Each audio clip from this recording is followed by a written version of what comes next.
Have you ever walked away from someone and thought, how did that turn into my fault again? Why do some people stay calm on the surface, yet somehow leave you doubting your own memory, your tone, even your intentions? What if the real power isn't arguing, proving, or exposing them, but something much quieter? What if a few silent shifts could completely change the dynamic? Without a single fight, let's talk about the boundaries no one sees but manipulators always feel. You know that moment when someone is trying to get a reaction from you, and you can feel it. You can feel them circling, poking, waiting for you to flinch. And somewhere inside, you know exactly what they want. They want you to raise your voice. They want you to explain yourself. They want you to show them that they can still reach you. But instead, you just sit there, not in defiance, not in anger, just still. And in that stillness, something shifts in the air between you. They don't know what to do with it. They never do. That feeling, that quiet power that you didn't even ask for, is something most people spend their whole lives trying to access. And yet, for you, it's just how you're built. But here's what nobody tells you about that stillness. It's not just a personality trait. It's not just shyness or introversion or being quiet. It's a boundary. And it's one of 5 silent boundaries that do something most people never see coming. They shut down the one type of person who seems impossible to shut down. There's a certain kind of person who cannot tolerate that stillness. They need movement. They need reaction. They need you to be unsettled so they can feel settled. And when they encounter someone who simply refuses to be moved, something inside them hits a wall they don't know how to break through. These 5 silent boundaries don't look like boundaries. They don't look like confrontation. They don't look like anything at all. And that's exactly why they work. There's a particular kind of silence that most people can't sit with. It's not the quiet of a room or the absence of sound. It's the silence that happens between 2 people when one of them stops performing, when one of them stops offering reassurance, stops explaining, stops trying to close the gap. Most people, in that kind of silence, feel an almost magnetic pull to fill it. They'll say anything just to make the discomfort stop. But there's a certain kind of person who doesn't feel that pull, who sits in that silence, not with discomfort, but with something else entirely. And for them, this silence isn't empty. It's full. If you've ever been told you're too quiet or too cold, or that you have a way of making people feel like they're talking to a wall, you might have spent a long time wondering if there's something wrong with the way you're built. Maybe you've been called intimidating without ever understanding why. Maybe you've watched other people navigate social situations with an ease that feels foreign to you, and you've tried to mimic it only to feel exhausted and inauthentic. The world tends to reward the people who fill space, who emote, who give constant feedback. And if you don't do those things naturally, the message you receive is that you're the one who needs to adjust, that you're withholding something, that you're the problem. But what if the problem was never yours? What if the discomfort other people feel in your presence isn't a sign that you're doing something wrong, but a sign that you're doing something right? What if the very thing that makes you seem unreadable to some people is actually a kind of boundary that protects you from a dynamic you could sense before you even had words for it? There's a term that gets thrown around a lot, usually in loud, dramatic contexts. It's associated with grand gestures and obvious cruelty. But the reality of it is much quieter, much more insidious, and much harder to name. We're talking about narcissism, but not the way it's usually discussed. Not as a clinical diagnosis to be thrown at every difficult person, but as a pattern, a gravitational field that some people create. And for certain kinds of people, the ones who have always been a little too perceptive, a little too still, a little too quiet, there are boundaries that operate without you even knowing they're there. Silent boundaries. And these boundaries don't just protect you. They have a very specific, very powerful effect on the people who try to cross them. There's more going on here than people realize. When we talk about setting boundaries with someone who exhibits narcissistic patterns, the advice is usually loud. It's about confrontation, about stating your needs clearly, about drawing a line in the sand and daring them to cross it. But that advice assumes you're dealing with someone who respects lines, someone who, when faced with a clear boundary, will acknowledge it and retreat. But that's not how this dynamic works. The narcissistic pattern is built on a fundamental inability to see others as separate, autonomous beings. Other people are extensions, sources of supply, mirrors for a self that feels chronically empty. If you try to draw a line with words, that line will be seen as a challenge, an obstacle to be overcome, a problem to be argued away. Words are their territory. They can twist words, exhaust you with words, make you doubt your own reality with words. So the boundaries that actually work, the ones that don't escalate into endless conflict, are the ones that don't use words at all. Let's look at the first of these silent boundaries. It's the one we started with, silence. Not the angry, punishing silence that's designed to make a point. That's still a form of communication. That's still giving them something to react to. No, this is a different kind of silence. It's a silence that comes from a place of genuine internal stillness. It's when someone says something provocative, something designed to pull an emotional reaction out of you, and you simply don't have one. You don't react.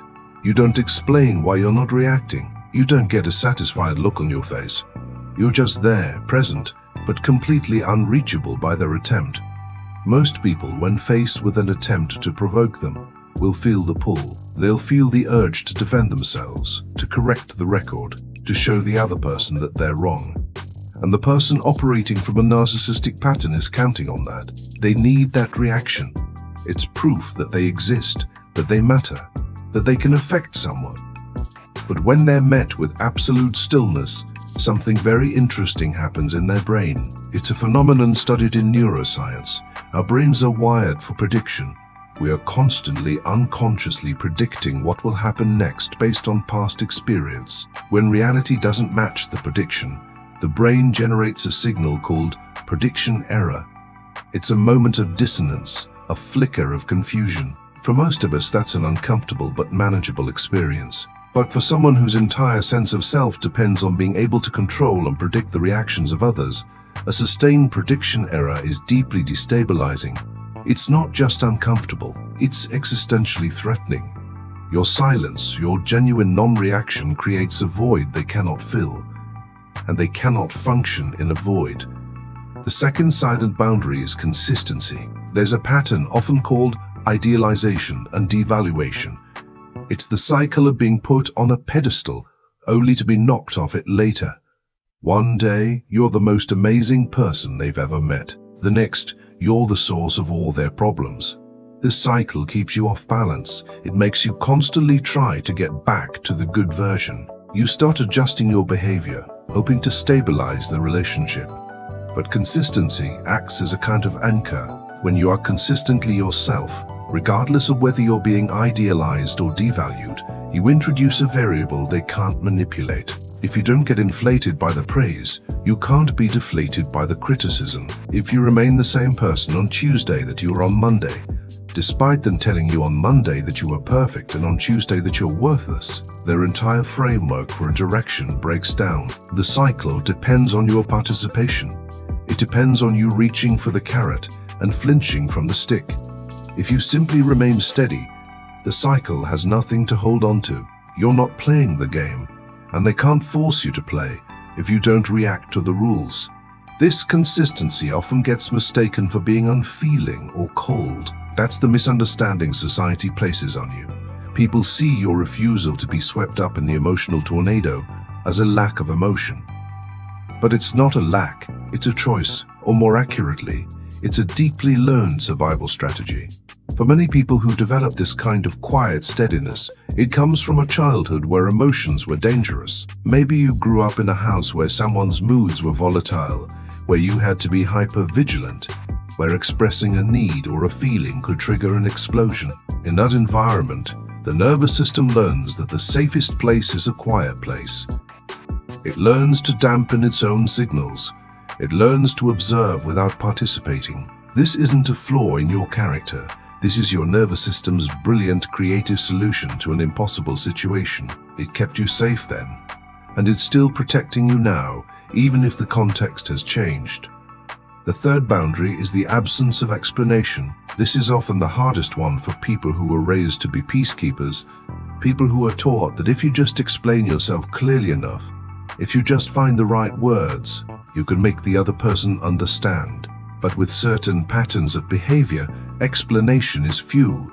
It gives them more material to work with. Every reason you give for why you're upset, every justification for your behavior, every attempt to help them see your perspective, becomes another data point they can use to argue, to twist, to make you doubt yourself. The silent boundary here is simple. You state what you will or won't do, and then you stop. You don't justify. You don't justify. You don't explain your internal process. You don't try to make them feel better about it. Let's be clear about what this is and isn't. This isn't about being rude or dismissive. It's about recognizing that your internal world is not up for debate. If someone says, "Why didn't you call me back?" and you say, "I was busy," and they say, "But you're always busy. What's really going on? Are you mad at me?" The trap is to then explain your schedule, to reassure them you're not mad, to prove your busyness. The silent boundary is to simply say, "I was busy," and then let the question hang. You're not obligated to fill the space their discomfort creates. Their discomfort with your answers theirs to manage, not yours to fix. This is not better or worse than being more forthcoming. Different people are wired differently. Some people find openness and explanation to be the glue of relationships, and that's valid. But in this specific dynamic, with this specific pattern, explanation becomes a trap. It's a way for them to pull you back into their reality, where your feelings are only valid if they approve of them. Your refusal to explain is not coldness. It's the protection of your own inner truth. The fourth silent boundary is the absence of reaction to their emotional displays. This is related to silence, but it's more specific. It's about not being pulled into their emotional storms. Someone operating from a narcissistic pattern will often use intense emotion as a way to control. It could be rage, it could be dramatic sadness, it could be a performance of being deeply hurt. These displays are designed to get a specific reaction from you. They want you to soothe them, to argue with them, to be scared of them, to feel guilty. Any reaction confirms that their emotional display has power over you. The silent boundary is to witness the emotion without being recruited by it. It's the ability to be in the room with someone who is yelling or crying or performing victimhood, and to feel your own internal state remains separate. You can acknowledge that they are upset without taking on the responsibility for fixing it. You can see the tears without feeling guilty. You can hear the anger without feeling afraid. This requires a kind of internal differentiation that is hard-won. It comes from knowing deep in your body that you are not the cause of their feelings and you are not the solution to them. Their emotions are a weather system passing through. You can observe the storm without being swept up in it. You can stay in your own house, warm and dry, and let the storm rage outside. This is profoundly unsettling for someone who uses emotion as a tool. Their emotional displays have always worked. They've always gotten someone to do something, to give something, to cave.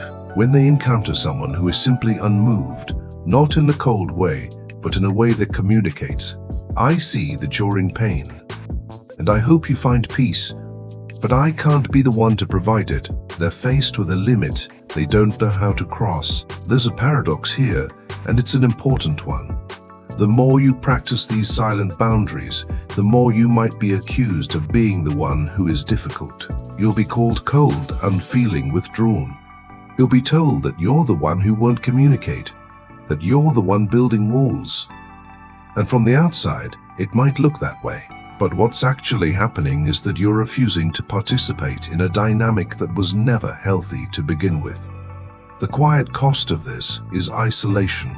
When you stop explaining, stop reacting, stop filling the silence, you create a space that feels peaceful to you.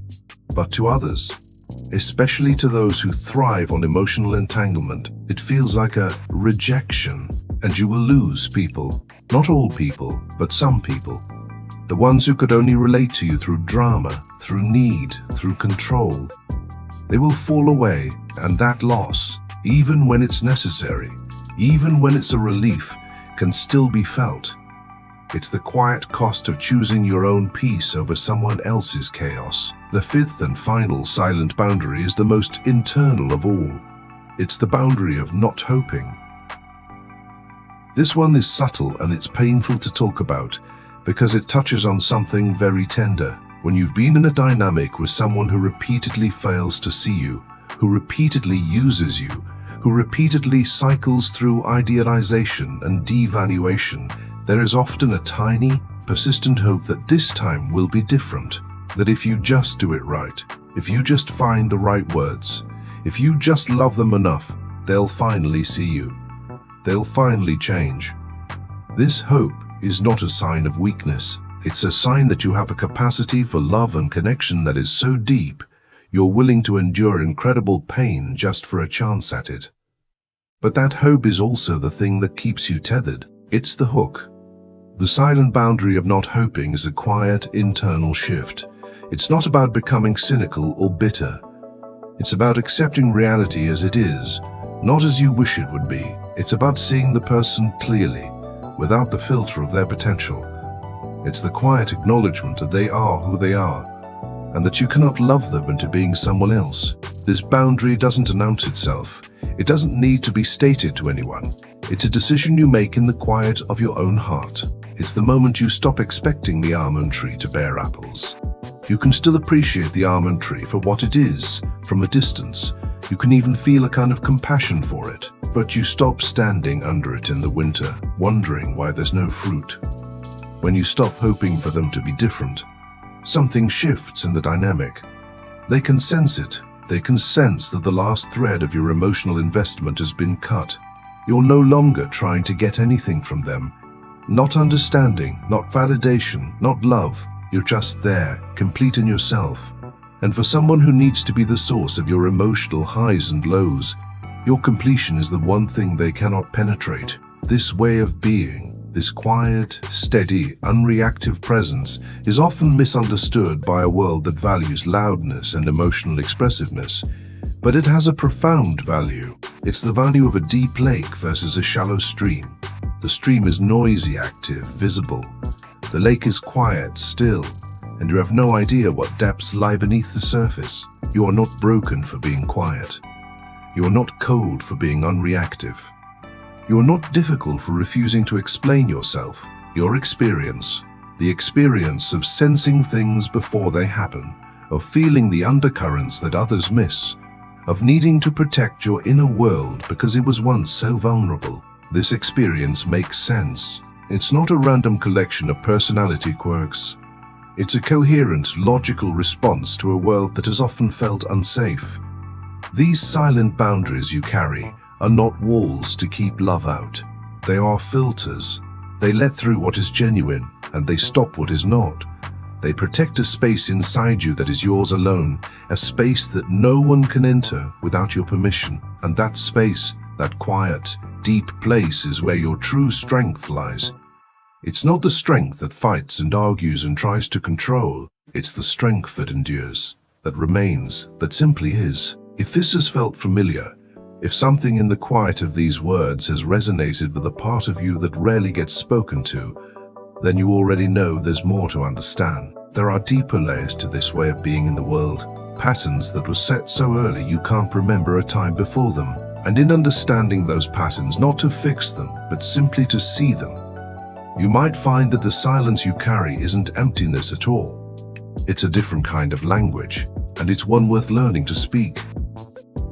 You know that feeling when a conversation ends and technically nothing dramatic happened, but your body feels like it just ran a marathon. There's a kind of exhaustion that doesn't come from conflict. It comes from subtle rearrangement, from realizing hours later that the center of the conversation quietly moved away from you, and you followed it without noticing. Most people won't see this. They'll see you staying calm, smiling politely, keeping things smooth. They won't see the internal calculations, the micro adjustments, the silent decision to soften your tone so it doesn't provoke something. And if you ever try to describe this dynamic, it can sound vague, hard to prove. easy to dismiss. So you might have been told you're overanalyzing, too sensitive, reading too much into things, that maybe you just need to relax. But what if your sensitivity isn't distortion? What if it's detection? Some nervous systems become highly attuned to relational shifts because they had to, when connection in early life felt unpredictable.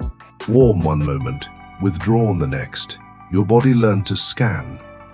It learned to anticipate. It learned that noticing subtle changes quickly could prevent something worse. That isn't weakness, that's adaptation. The difficulty begins when you encounter someone whose sense of stability depends on controlling the emotional temperature of the room. Someone who feels most secure when they are slightly elevated and you are slightly uncertain. This is where silent boundaries become quietly transformative, not explosive boundaries, not confrontational declarations, but subtle shifts that remove the fuel these dynamics rely on. When people talk about narcissistic behavior, they often focus on extremes. Grand gestures, obvious arrogance, public displays of superiority. But the more destabilizing version is frequently quieter. It lives in micro-moments. A joke that lands a little too sharply, a compliment that carries comparison, a disagreement that turns into a character critique. And afterward, you're the one reflecting. Narcissistic traits often form around a fragile self-concept. Neuroscience research shows that threats to self-image activate neural pathways associated with pain. For someone whose identity depends on feeling superior or unchallenged, even neutral feedback can register as danger. When danger is perceived, defenses rise. Deflection, projection, subtle blame shifting, withdrawal of warmth. If you respond with visible emotional activation, defending, explaining, chasing reassurance, the pattern reinforces itself. It becomes a loop. One nervous system seeks dominance to reduce its insecurity. The other seeks clarity to reduce its anxiety. Silent boundaries interrupt the loop without escalating it. The first is the boundary of restraint. There's a moment in many manipulative interactions where you feel compelled to clarify your intentions in great detail, to prove you weren't being disrespectful, to demonstrate that you care, to show that you meant well. And the more you explain, the more the conversation stretches. Restraint is not silence as avoidance. It's measured response. It's saying what is accurate and stopping there. When you remove the excess explanation, something subtle happens. You no longer provide material that can be twisted. You no longer expand the field of debate. The conversation either stabilizes or it reveals itself more clearly. For someone accustomed to drawing energy from your elaboration, this feels different. The usual expansion doesn't occur. The tension has nowhere to grow. Restraint can feel unnatural at first. If you learned that safety came from thorough explanation, brevity may feel dangerous. Your heart might race. You might feel the urge to add just one more thing. But over time, restraint builds internal trust. You discover that you can survive not over-clarifying. The second silent boundary is non-pursuit. Withdrawal is a powerful relational tool. When someone senses that they are losing control, they may cool down abruptly. Short responses, delayed replies, emotional distance. This often triggers a primal response. The brain registers social disconnection similarly to physical pain. The urge to repair becomes urgent. If you move quickly to restore warmth, apologizing unnecessarily, over-affirming, re-establishing closeness, the pattern becomes predictable. Distance becomes leverage. Non-pursuit doesn't mean indifference. It means allowing space without scrambling to close it. You let their mood be theirs. You don't punish. You don't beg. You remain steady. To someone who expects pursuit, steadiness can feel disorienting. It removes the confirmation that their withdrawal worked. And without reinforcement, certain tactics lose potency. The third silent boundary is internal validation. Gaslighting isn't always blatant. It often appears as subtle doubt. I never said that. You're exaggerating. You're too emotional. You misunderstood. When these statements accumulate, you may begin to question your own memory. Cognitive science tells us memory is reconstructive. It shifts slightly each time we recall it. In healthy relationships, this is navigated with mutual curiosity. In manipulative ones, it becomes a battleground. If you attempt to litigate every detail, you can become trapped in endless defense. But internal validation changes the dynamic. You quietly hold your version of events without needing full agreement. Sometimes the boundary sounds like, "That's not how I experienced it." And then you stop. You don't need to convert them to your perspective in order to keep it. For someone who depends on redefining reality to maintain dominance, your refusal to surrender your internal truth removes an important mechanism. This boundary often feels rebellious if you were once conditioned to doubt yourself. If early caregivers dismissed your perception, asserting your internal narrative can feel unsafe. But internal validation isn't aggression, it's coherence. The fourth silent boundary is emotional neutrality. Provocation thrives on visible impact. A sarcastic comment, a comparison, a subtle critique masters humor. If you react strongly, the interaction intensifies. If you react calmly, it dissipates. Neutrality doesn't mean suppressing feelings. It means regulating expression. There is a difference between feeling hurt and displaying hurt in a way that fuels escalation. Emotional regulation research shows that when one person maintains a lower level of arousal during conflict, the interaction often de-escalates over time. Neutrality could be as simple as a brief acknowledgement and a shift in topic, or even no acknowledgement at all. For someone expecting friction, smoothness can feel unfamiliar, but neutrality also has a hidden cost. It requires self-awareness. It requires sitting with discomfort without projecting it outward. It can feel lonely if you're used to explosive resolution, yet over time neutrality becomes strength. You learn that you don't have to match intensity to maintain self-respect. The fifth silent boundary is consistency. Manipulative dynamics often involve unpredictability. Praise one day, critique the next, affection followed by coldness. The instability keeps you attentive. Consistency disrupts that rhythm. When your responses remain steady, not exaggeratedly warm, not dramatically distant, you create a stable baseline. The emotional volatility has less effect. Consistency communicates reliability to yourself. It tells your nervous system that you won't swing wildly in reaction to someone else's mood. For someone whose identity is stabilized by external control, your steadiness can feel like resistance, not loud resistance, quiet resistance. There is something counterintuitive here. The quieter your boundaries become, the less dramatic the relationship may feel.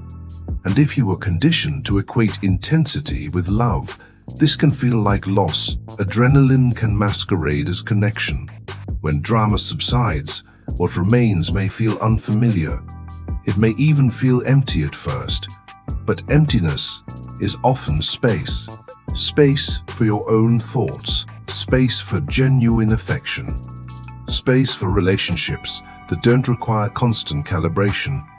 It's important to say clearly, this is not about defeating someone. Narcissistic traits frequently develop as protective armor around early shame.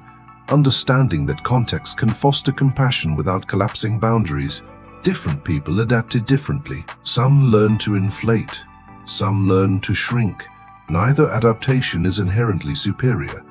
They simply served survival. But survival strategies in adulthood can limit intimacy. There is also grief in this process. When you stop over-functioning in a dynamic, you may see more clearly what the relationship truly is. Without the constant effort to smooth, fix, or explain, patterns become visible. Clarity can feel sobering. You might realize that the connection depended heavily on your accommodation, that the warmth expanded when you were compliant and contracted when you were independent. That realization can ache. But there is dignity in no longer negotiating your worth through performance. As you practice silent boundaries, your nervous system begins to recalibrate. Hypervigilance softens. You may notice fewer racing thoughts after interactions, fewer mental replays. You may also notice who adjusts to your steadiness and who escalates against it. Both responses provide information. If someone meets your calm with calm, there is potential for mutual growth. If someone intensifies manipulation in response to your neutrality, the pattern becomes clearer. You are not cold for preserving energy. You are not harsh for declining to overextend. You are not arrogant for trusting your perception. Containment is not cruelty. Containment is self-respect without spectacle. There may be moments when your heart still races, when you feel tempted to revert to old patterns. That doesn't erase progress. It reflects how deeply wired these responses once were. Change at the nervous system level takes repetition. Each time you hold a boundary quietly, you reinforce a new pathway. Over time, something subtle shifts inside you. You begin to trust that you can remain centered even when someone else attempts to destabilize. You realize that power doesn't require volume, that strength can look like stillness, and perhaps most importantly, you discover that relationships built on equilibrium feel different from those built on imbalance. They feel calmer, less intoxicating, less dramatic, but more sustainable. If you've recognized yourself in these patterns, the over-explaining, the chasing, the internal doubt, the reactive defense, it doesn't mean you're flawed. It means your system once learned that connection required vigilance. Vigilance kept you safe. But safety can evolve. Silent boundaries are not walls. They are edges, clear, steady edges that define where you end and someone else begins. And when those edges are respected by you first, something settles. If this reflection feels personal, it may be because some part of you is already experimenting with these shifts, already sensing that steadiness feels different from intensity. There are deeper layers to explore. How attachment styles influence these dynamics, how early relational templates shape adult attraction, how self-concept reorganizes when external validation loses its grip. If this resonated, there is more within you worth understanding. Not to fix, not to harden, but to see more clearly. Because often the most powerful change doesn't announce itself. It becomes visible in what you no longer feel compelled to do.